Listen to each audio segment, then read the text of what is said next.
करुणा दृष्टि एक बार बरसी थी। मुझे याद है अभी कुछ लगभग 1 वर्ष पहले आगरा में कथा हुई थी और पूज्य गुरुदेव केवल 2 मिनट के लिए वहां पर पधारे थे, लेकिन जय जय आपके आवे से मेरे पूरे जीवन को दुख समाप्त हो जाए, आपको देख करके मेरा हृदय अत्यंत प्रसन्न हो जाए। आप सब जिनका दर्शन कर रहे हैं, इन्होंने मुझे कपड़े पहनने सिखाया। मैं क्या बोलूंगा आप लोगों से। मुझे जब इस दुनिया में, इस वृंदावन में जब किसी ने हाथ नहीं पकड़ा, तब मेरे गुरुदेव आचार्य श्री नरेंद्र किशोर गोस्वामी जी ने मेरा हाथ पकड़ा था। पूज्य गुरुदेव ने कहा था कि बेटा तू चिंता मत कर, बिहारी जी के रूप में मैं तेरे संग हूं हमेशा। आज उन्हीं के आशीर्वाद से मैं इस दिव्य अलौकिक स्थान में विराजमान हूं। और मुझे आज भी वो दिन याद है जब मेरी बहन ने मेरे हाथ में राखी बांधी थी। मैं दीदी, आप सब चारों लोग मेरे लिए बिहारी जी स्वरूप हो। मेरी लाडली भांजी जो सदैव मुझे मामू मामू कहकर के पुकार करती है, ऐसी हमारी परम स्नेही लाडली भांजी बिटिया।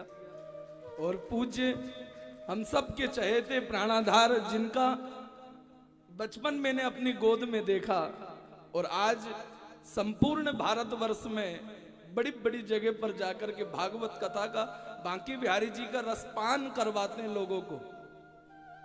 ऐसे हमारे परम लाडले भांजे श्री श्रीवत्स गोस्वामी जी महाराज,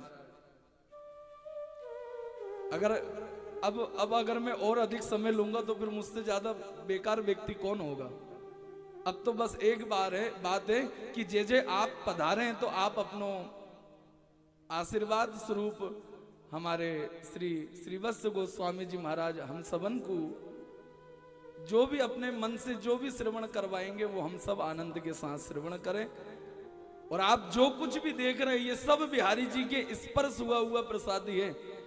यही वो हाथ हैं जो बिहारी जी की इत्र की सेवा करते हैं, यही वो हाथ हैं जो ठाकुर जी को भोग पवाते हैं, जिनका हम लोग दर्शन प्राप्त कर रहे हैं। ऐसे हमारे परम पूज्य श्री श्रीवत्स गोस्वामी जी गुरुदेव के प्रतिफल स्वरूप हम लोगों को आशीर्वाद प्राप्त करवाएंगे। जय श्री बिहारी जी।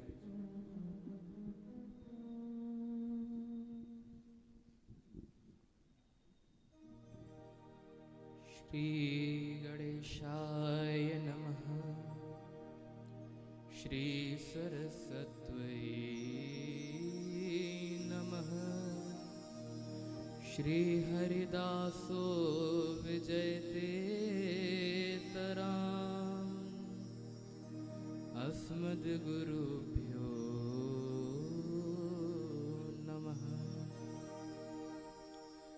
श्री सच्चिदानंद घन स्वरूपिणे कृष्णाय चानंद सुखाभिवर्षिणे विश्वोद्भव स्थान निरोध हेतवे नुमो वयं भक्तिरसा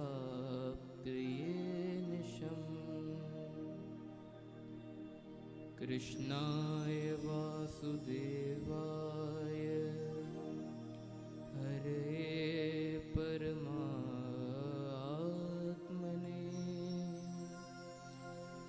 प्रणतः क्लेशनाशाय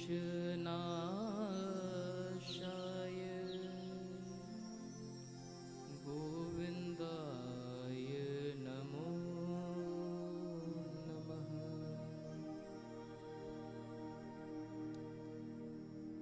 अनंत कोटि ब्रह्मांड नायक परात्पर सर्वेश्वर अखिलेश्वर विजेंद्र नंद नंदन यशोदानंद संवर्धन भक्त चित्त चंदन तड़े विनंदक पीताम्बर पटधारी हमारे श्री ठाकुर बाके बिहारी जी, हमारे श्री श्याम सुंदर जी, उनकी सबसे रसमयी और सबसे सुंदर कथा जो श्रीमद् भागवत है, उसको श्रवण करने के लिए आज आप यहाँ पे पधारे हुए हैं। वृंदावन कि पावन भूमि, जिस भूमि पे जन्म लेने के लिए देवतागण भी भगवान से कहते हैं कि प्रभु हमको ये राजपाट नहीं चाहिए। इंद्र कहता है मुझे ये राज नहीं चाहिए। देव कहते हैं हमको स्वर्ग नहीं चाहिए, हमको क्या चाहिए? वृंदावन की जो लता पता है उनके सिर्फ पत्ते बना दो हमें। जो तुलसी के पेड़ यहाँ पे हैं उनकी डाली बना दो हमें, उनके पत्ते बना दो हमें। हमको सोमरस नहीं चाहिए, हमको स्वर्ग का राजपाट नहीं चाहिए। हमको चाहिए क्या? वृंदावन की ब्रज की जो धूली है, थोड़ी सी वो धूली ही मिल जाए तो हम तर जाएं। कोटि कोटि गौलोक, कोटि कोटि गौलोक लय एक पत्र प्रकाश। केलीमाल जी में श्री हरिदास जी ने खुद लिखा है। क्या लिखा है? कि कोटि कोटि जो गौलोक हैं, सोचिए उनकी आभा प्रभा कांति कितनी होगी। कोटि यानी हजारों करोड़ों, इतने गौलोकी की जो आभा प्रभा कांति जो है, जो वहाँ का वैभव है। जब वृंदावन के जो वृक्ष हैं, जिन वृक्षों पे चढ़ चढ़कर हमारे कन्हैया लाल खेले हैं, उन वृक्षों की जो पत्तियां हैं उन पे जब सूरज की किरणें पड़ती हैं तो वो जो किरणों से जो प्रकाश उज्ज्वलित होता है वो उस गौलोक के वैभव को भी फीका कर देता है।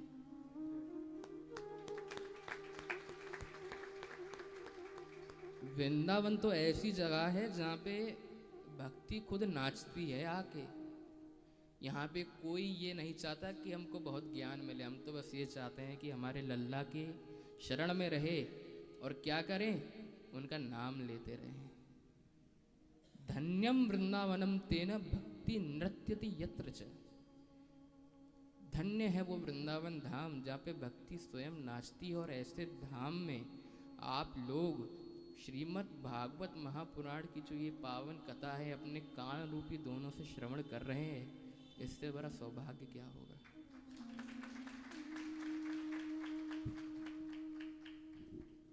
भाग्योदेन बहुजन्म समर्जितेन सत्संगम च लभते पुरुषो यदा वै अज्ञान हेतु कृद मोह मदान्धकार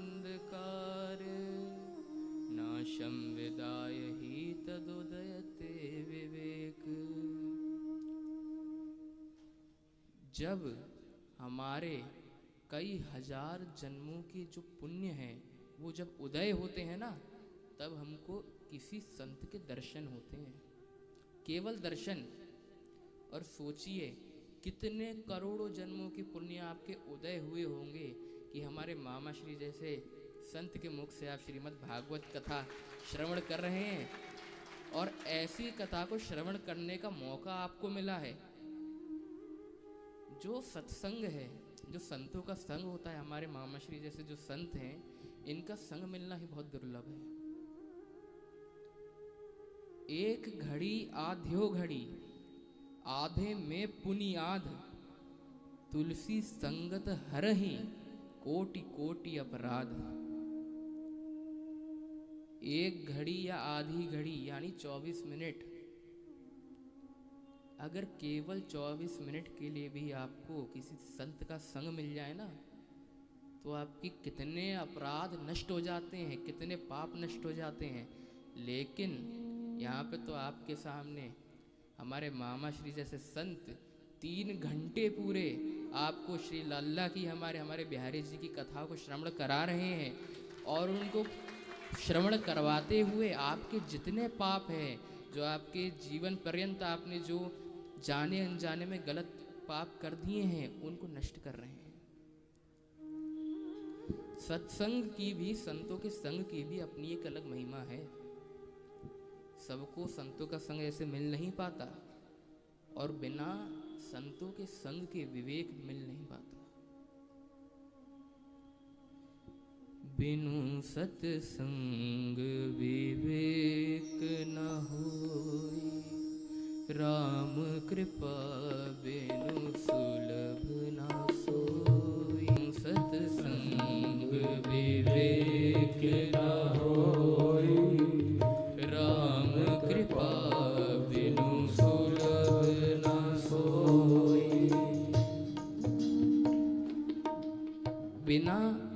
सत्संग के विवेक नहीं मिलता है। विवेक जानते हैं आप क्या होता है? विवेक होता है सही और गलत में अंतर पता कर पाना। सही और गलत में अंतर पता कैसे करेंगे? जब संत आपको बताएंगे कि ये चीज सही है, अगर आप ये कर्म कर रहे हैं तो आपका ये कर्म सही है और ये कर्म गलत है। संतों के संग रह के इंसान संत बन जाता है। एक बार की बात है, एक सेठ जी थे। वो क्या कर रहे थे, किसी व्यापार के काम से बहुत सा धन एक झोले में भर के लेके जा रहे थे। तो उन्होंने क्या सोचा कि दो मार्ग हैं, एक मार्ग थोड़ा बड़ा है, एक मार्ग छोटा है। बड़े वाले मार्ग से जाऊंगा तो समय ज़्यादा लग जाएगा, छोटे वाले मार्ग से चलता हूँ। लेकिन हाँ, छोटे वाले मार्ग में डकैत रहते हैं। तो उन्होंने सोचा कि जब मैं कोई शोर नहीं मचाऊंगा तो डकैतों को पता नहीं चलेगा। चुपचाप धीरे धीरे यहाँ से निकल जाता हूँ। क्या करते हैं महाराज, सारा धन लेके उस मार्ग से चलते हैं और जब मार्ग में जा रहे होते हैं तो ऊपर एक तोते को देखते हैं। तोते को देख के मन में बहुत अच्छा भाव आया कि ये तोता कितना प्यारा है, कितना मीठा बोलता होगा। लेकिन जैसे ही ये सोचा, तोते ने क्या बोलना शुरू किया, अरे मारो, अरे काटो, अरे पीटो, आ गया, धन लेके आ गया, पकड़ो इसे, मारो। जैसी तोते ने आवाज लगाई, सारे डकैत आए और सारा धन छीन लिया। अब सेठ बैठ के रोए कि बताओ, सारा धन छिन गया। थोड़ा शरीर को कष्ट पड़ जाता अगर लंबे रास्ते से चला जाता, लेकिन रास्ता जब छोटा चुना तो तोते ने काम बिगाड़ दिया। अब एक काम करता हूँ, जो अगली जब मेरे पे बात होगी किसी से कि मेरे को व्यापार के लिए धन ले जाना होगा, तो मैं क्या करूँगा, बड़े रास्ते से जाऊँगा। अब से ये गलती नहीं करूँगा। सेठ जी क्या करते हैं, अगली बार जब व्यापार का काम पड़ा तो धन लेके क्या करते हैं, बड़े रास्ते से जाते हैं। जब वहाँ से जा रहे थे तो उन्होंने फिर से एक तोता देखा और उस तोते को देख के अब वो डरे। क्या डरे कि अरे ये भी तोता है, अब ये यहाँ चिल्लाने लग गया कहीं डकैत ना निकल आए, और डकैत निकलना है तो सारा धन फिर से छिन जाना है। लेकिन तोता क्या करता है, तोता कहता है आइए महाराज, पधारिए, जलपान करिए, आइए कथा सुनिए भगवान की। तो सेठ के हृदय को इतनी ठंडक पड़ती है कि बताओ ये कितना अच्छा तोता है। और एक वो तोता था जो क्या करता था, मारो काटो पीटो चिल्लाता था, और ये क्या करता है, अतिथि देवो भव की भावना है इसके अंदर, अतिथि का सत्कार कर रहा है, अंदर बुला रहा है, कथा सुनने को कह रहा है, कितना अच्छा है। तभी वहाँ से संत जी निकल के आते और क्या बताते हैं कि महाराज ये तोता वही तोता है जो वहाँ डकैतों के संग था। बस बात ये है कि वहाँ पे दुराचारियों का संग कर रहा था और यहाँ पे मेरे संग सत्संग करता है, तो उस वजह से इसके अंदर इतना परिवर्तन आ गया।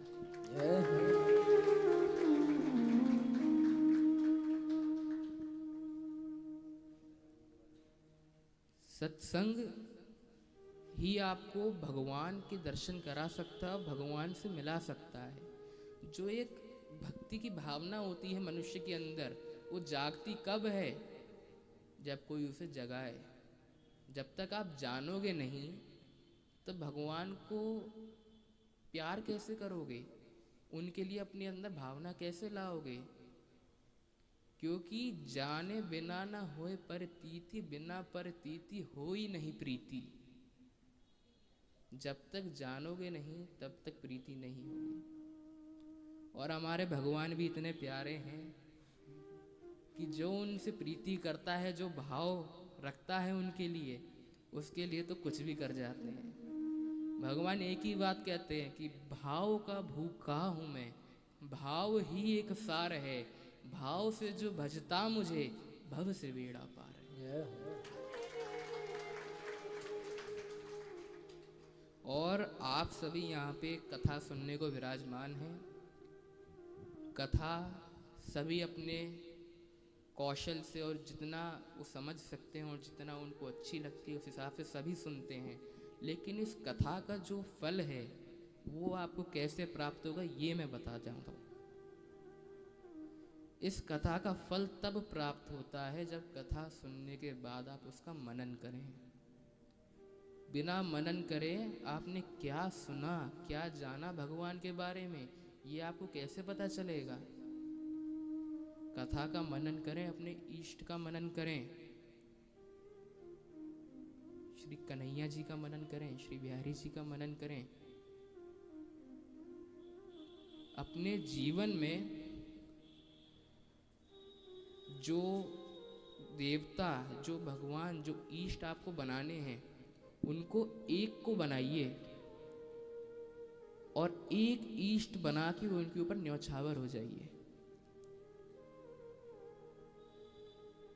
क्योंकि जो दर दर जाता है ना उसके संग हमेशा एक ही चीज होती है कि मन कुत्ता दर दर फिरे, दर दर दूर दूर होए, एक ही दर को रहेगो तो दूर दूर काहे को होए। अगर दर दर फिरोगे तो सब दूरी दूर करेंगे, तो एक को इष्ट बनाओ। मनन करिए, और मनन कैसे करना है याद करिए कि हमारे ठाकुर बिहारी जी कैसे हैं। बगल में बंसी रखी रहती है, हाथों को कैसे बनाए हैं, कैसे टांगों को टेढ़े किए हुए खड़े हैं, कैसे भक्तों को निहारते हैं, कैसे उनकी झांकी लगती है, कैसे बिहारी जी अपने कृपा से सभी भक्तों के कष्टों को हरते हैं, कैसे अपने नज़रों को जब उनके ऊपर डालते हैं तो उनके जो जन्म जन्मांतरों के पाप हैं उन्हें माफ़ करते हुए उनका उद्धार करते हैं। ऐसे भगवान को याद करिए।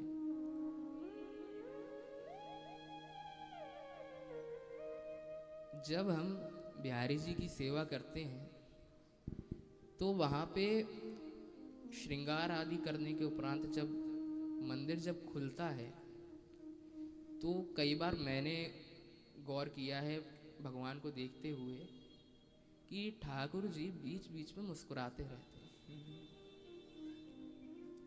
वो मुस्कुराते कब हैं? जब कोई ऐसा भक्त आ जाए जो उनका मनन करता हो, जो छवि उसने अपने मन में बसा रखी हो, और वही छवि जब सामने दिखती है तो वो भक्त भी हंसता है और उसे देख के भगवान भी हंसता है।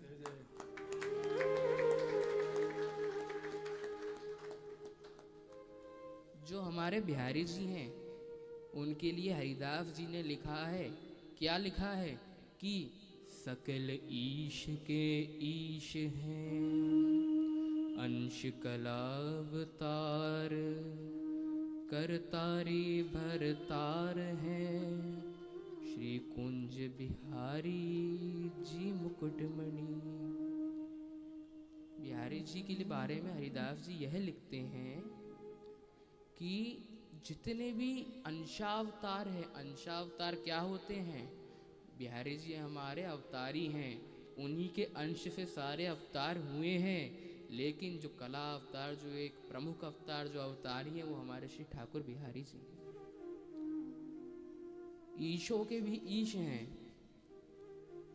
बाकी सब उनके अंशावतार हैं। ऐसे श्री बिहारी जी के बारे में आपको हमारे श्री मामा श्री श्रवण करा रहे हैं, तो उनके बारे में जानिए और उसका मनन करिए। मनन करेंगे तो हमारे अंदर श्रद्धा भाव उत्पन्न होगा, श्रद्धा भाव उत्पन्न होगा तो भक्ति उत्पन्न होगी, और भक्ति उत्पन्न होती है तो पता है क्या होता है? भगतिवंत अति नीचो प्राणी। कोई कितना भी छोटा प्राणी क्यों ना हो, अगर उसके अंदर भक्ति है तो भगवान दौड़े दौड़े आते हैं।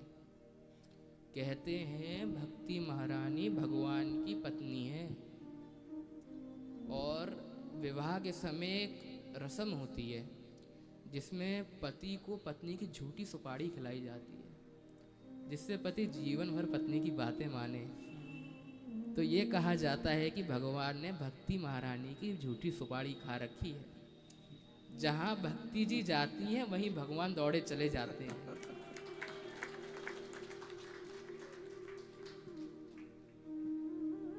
एक बार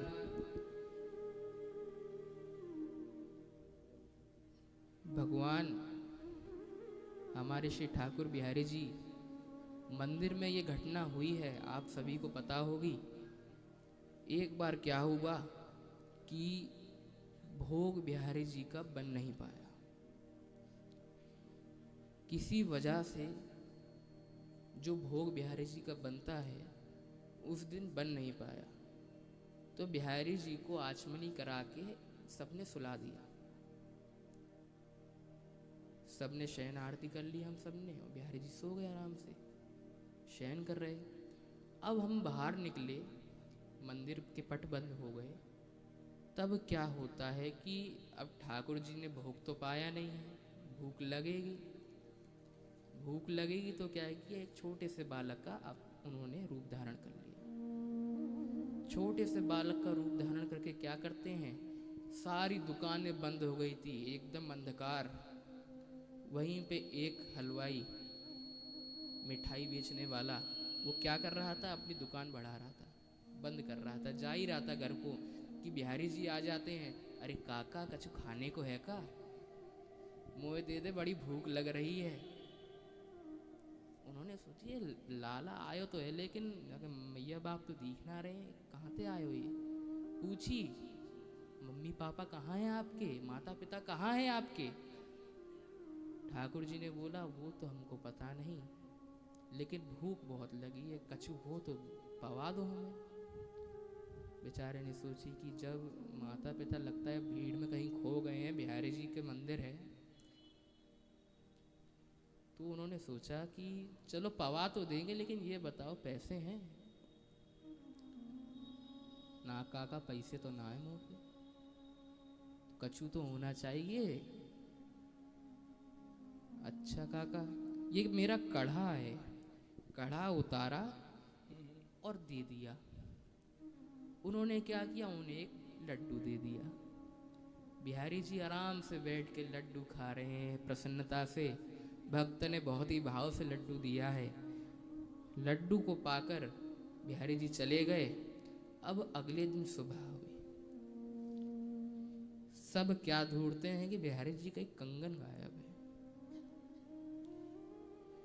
सारे गोस्वामियों में हलचल मच गई कि ठाकुर जी का कंगन गया तो गया कहाँ पे, कहाँ चोरी हो गया। दुकानों में पूछा गया तो वही मिठाई वाले ने बोला कि भैया रात में एक छोटा सा बच्चा आया था, कह रहा था माता पिता खो गए हैं, कछु खिला दो। तो मैंने लड्डू दिया, मैंने पूछा पैसे हैं कि नहीं है, तो उसने कहा पैसे तो नहीं है, ये कंगन है। तो मेरे को ये कंगन दे के गया, देखो यही कंगन तो नहीं है कहीं।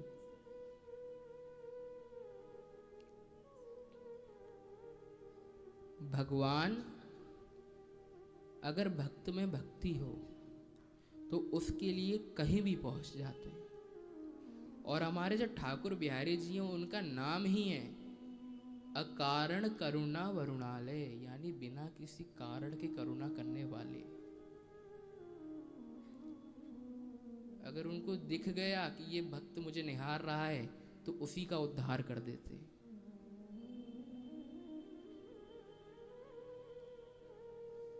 सत्संग से जब भक्ति आपके मन में उत्पन्न होगी तो उससे भगवान आपको निश्चित ही मिलेंगे।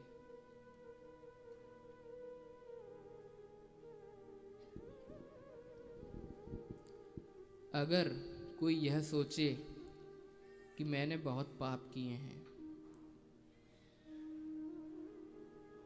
भगवान मुझे क्यों चाहेंगे, तो एक बात याद रखना, अभी अभी बताई है मैंने कि भगवान छोटे से छोटे व्यक्ति के पास पहुंच जाते हैं भागते हुए, अगर उनके अंदर क्या हो, भक्ति हो।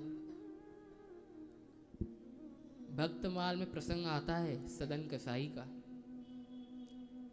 पेशे से क्या था, क्या काम करता था, कसाई, मांस काटता था।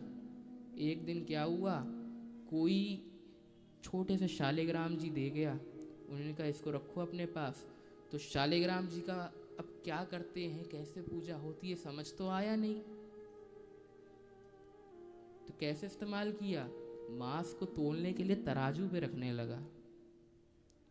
अब देखिए भगवान की महिमा भी ऐसी है कि अगर 2 किलो तोलना होता तो शालिग्राम जी 2 किलो के बन जाते, 1 किलो तो 1 किलो के। ये भगवान का चमत्कार है। एक दिन कोई संत वहीं से गुजर रहे थे, जा रहे थे मार्ग से, तो उन्होंने क्या देखा कि अरे कसाई के यहाँ पे शालिग्राम जी, ये क्या है, ये क्या अनर्थ है। पहुंच गए वहां पे, कसाई में डांट लगाई कि ऐसे गलत काम करते हो, जहां पे इतनी बदबू है, ऐसे खून खराबे में भगवान को रख रखा है, लाओ मुझे दो। सदन कसाई क्या बोले, संत थे, दे दिया। बढ़िया से साधु महाराज अपने घर में लेके आए, धूप बत्ती कराई, अच्छे से उन्हें सजाया, इत्र आदि छिड़का, भोग लगाया और उन्होंने कहा महाराज बहुत दिन आप बदबू में रह लिए, बहुत दिन कसाई खाने में रह लिए, अब एक काम करिए, अब ये मेरा मंदिर है, ज़्यादा बड़ा तो नहीं, छोटा सा ही है, लेकिन इस मंदिर में आप विराजिए और अपने दर्शन से मेरे को तृप्त करिए और यहीं पे भोग पाइए। साधु महाराज जब रात में सोए तो स्वप्न में भगवान आए। भगवान ने स्वप्न में क्या कहा, सुनो, मेरे को आपके ये सुगंधित इत्र पसंद नहीं है, मेरे को आपके ये भोग पसंद नहीं है, मेरे को मेरा वो ही भक्त पसंद है जो वहाँ पे मुझे वैसी जगह में जहाँ पे क्या होता है, बदबू रहती है, खून खराबा रहता है, लेकिन मेरे को वही जगह पसंद है। क्यों पसंद है? साधु महाराज ने पूछा आपको क्यों पसंद है?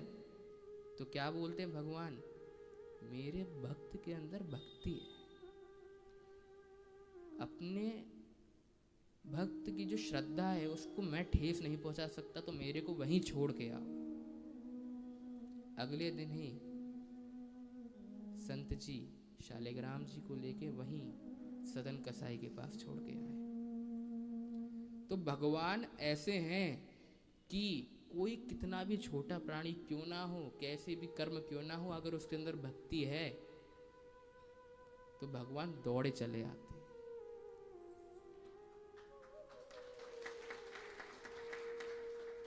और हमारे मामा श्री जैसे संत जो आपको भगवान के स्वरूप का दर्शन करा रहे हैं, उनकी लीलाओं के बारे में बता रहे हैं, ये अपने आप में एक बहुत बड़ा सौभाग्य है आपका कि आप यहाँ पे पधारे हुए हैं। मैं अब ज़्यादा समय तो नहीं लेना चाहूँगा क्योंकि अभी रुक्मणी विवाह भी होना है, तो मैं अपनी वाणी को यही अच्छा, आज गोवर्धन जी का है, 5वां दिन है, गोवर्धन पूजा भी होनी है, आप सबको गिरिराज महाराज के भोग लगाना है और परिक्रमा लगानी है, तो मैं अपनी वाणी को यहीं विराम देना चाहता हूँ। आइए एक बहुत ही सुंदर भजन के संग झूमते हुए, दोनों हाथ उठा के, ताली बजाते हुए आज की इस कथा को सफल बनाते हैं।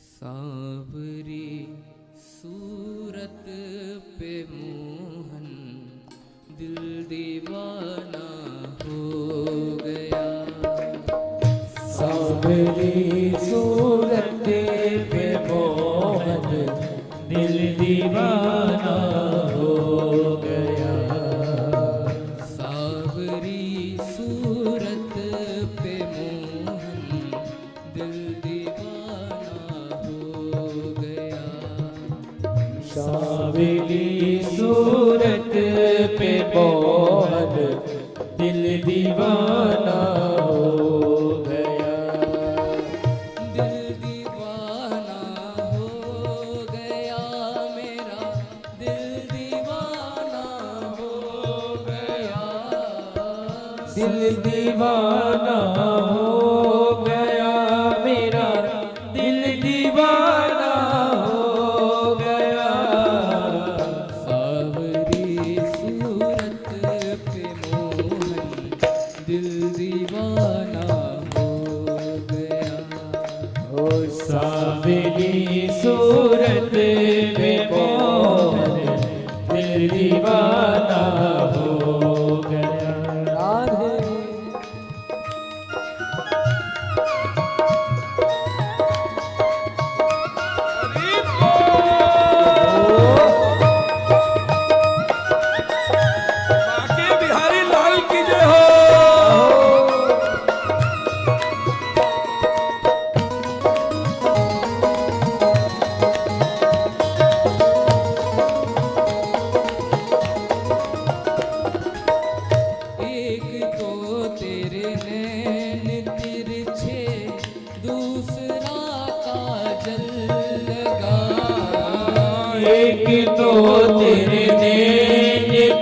तिरछे दूसरा काजल लगा।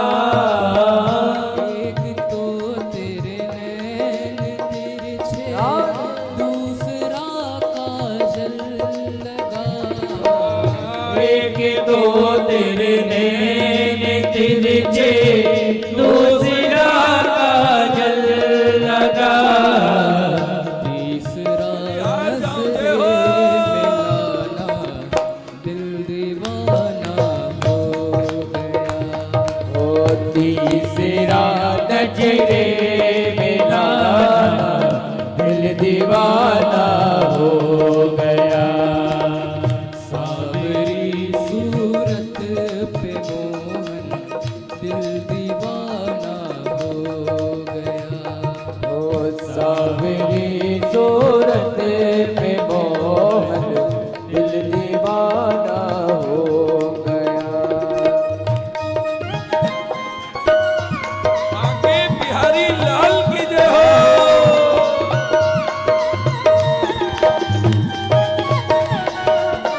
राज है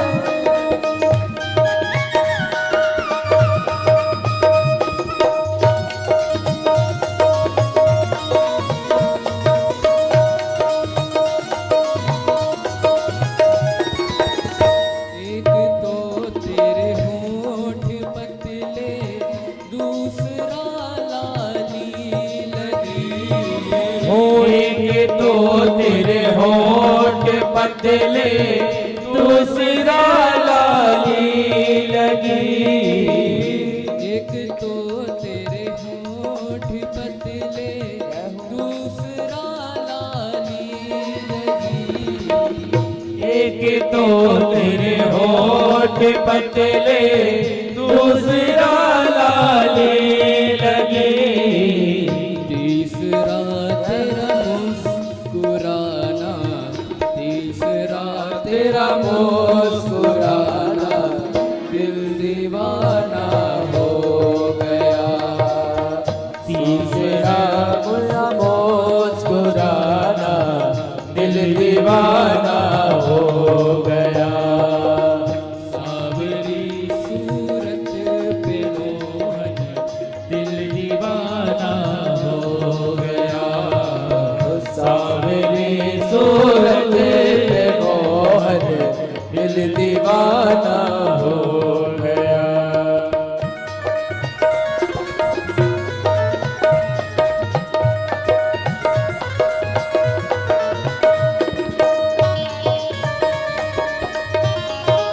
बंसी पारे की जय हो। जय हो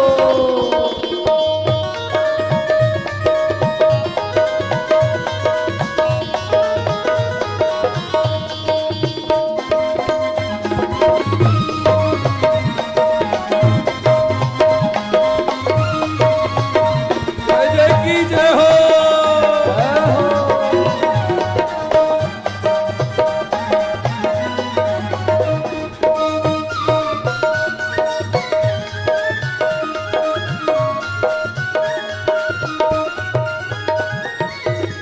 एक तो तेरे हाथ कोमल दूसरा मेहंदी लगी। एक तो तेरे हाथ कोमल दूसरा मेहंदी लगी। एक तो तेरे हाथ कोमल दूसरा मेहंदी लगी। एक तो तेरे हाथ कोमल दूसरा मेहंदी लगी।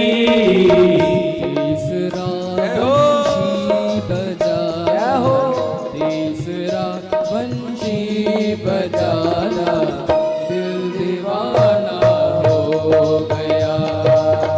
तीसरा बंसी बजाना दिल दीवाना हो गया।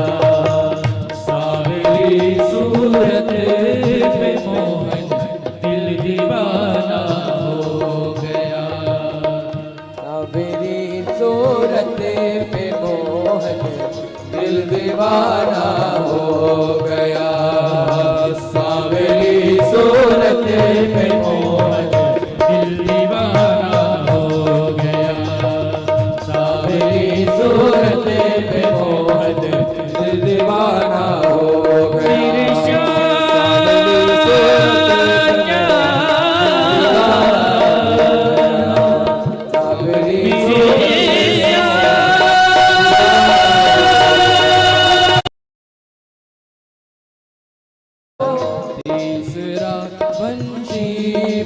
जाना दिल दीवाना हो गया सांवरा दिल दीवाना हो गया सांवली सूरत पे मोहन दिल दीवाना हो गया सांवली सूरत पे मोहन दिल दीवाना हो गया सांवली सूरत पे सांवली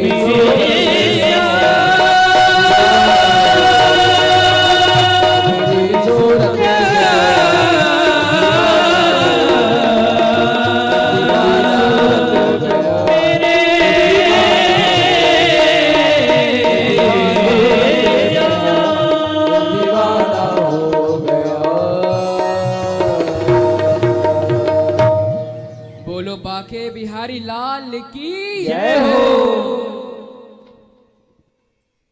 बोल मोर मुकुटवंशी वारे की जय हो बहुत अद्भुत आनंद हमारे प्राण प्यारे लाडले भांजे श्री श्रीवत्स गोस्वामी जी महाराज, इनकी जब भी कहीं कथा होती है ना तो इनकी सेवा में हमको रहना पड़ता है और हम इनकी सेवा करते हैं। और आज भी मुझे याद है जब हमारे युवराज जी छोटे से थे तो हम साथ में चलते थे, हम और ललित भैया, हम दोनों बिल्कुल अंग सेवक हैं इनके। जैसे ये अंग सेवक हैं बिहारी जी से, ऐसे हम दोनों इनके अंग सेवक, और हमने खूब सेवा करी। और आज मुझे बड़ी प्रसन्नता है कि आप बिहारी जी से ज्यादा आपकी सेवा करके हमको प्रतिफल स्वरूप इतने इतने भक्त यहाँ पर आपके आशीर्वाद से पधार करके ठाकुर जी का दर्शन और कथा का लाभ ले रहे हैं। ये सब आपकी ही कृपा दृष्टि। तो अभी पूज्य